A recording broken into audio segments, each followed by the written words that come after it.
everybody, it's Debra, Queen Bee Studio over on Blogspot, and I'm here today with my video response for Little Lulu Scraps, Laura. Laura has a challenge going on. She's looking or asking for cards that say thanks, thank you, hi, something of that nature. And as most of you probably know already, I am not a card maker. I have just actually gotten into making cards. I feel like I've been living in the dark ages. I was one of those still running out to Hallmark, but I won't be anymore.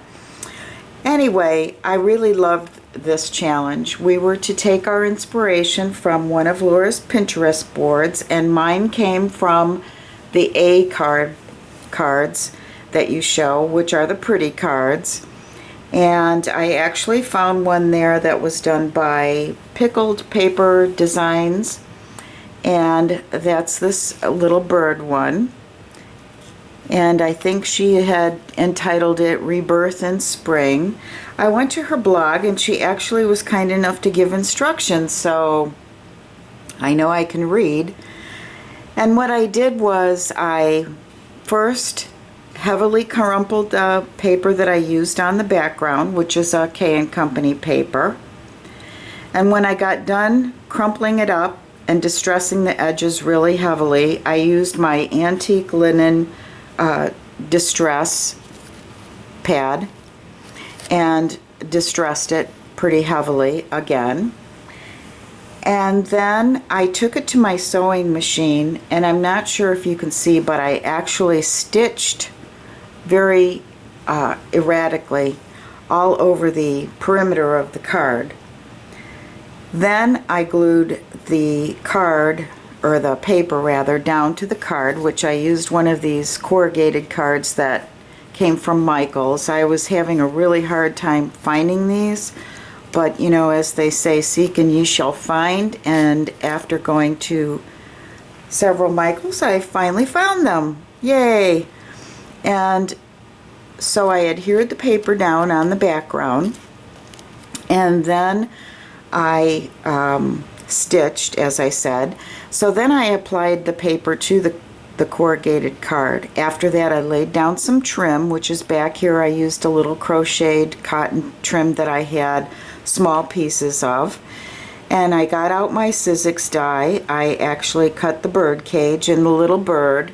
And when I did the bird, I had decided that I would use two different papers. Excuse me, the same paper, but one with a stamp over it for his wings. So the wings actually have a music stamp on them, and I thought it turned out really pretty cute.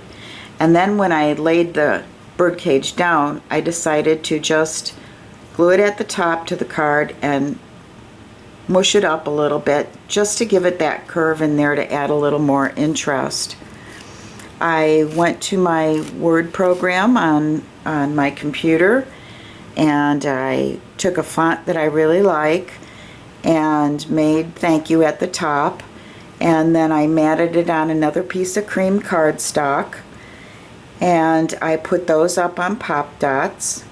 I did the double bow, and I used some organza ribbon, a piece of lace trim, and a little of the jute, again because I love the jute, and just decided to kind of wind this little twine around just to make it a little more interesting.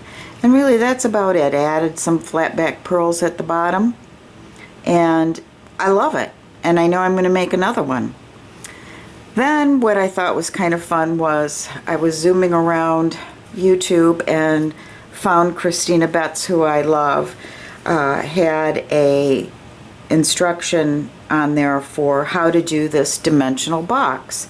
And it's a card box actually meant for your 6x6 cards, and I thought, oh, perfect.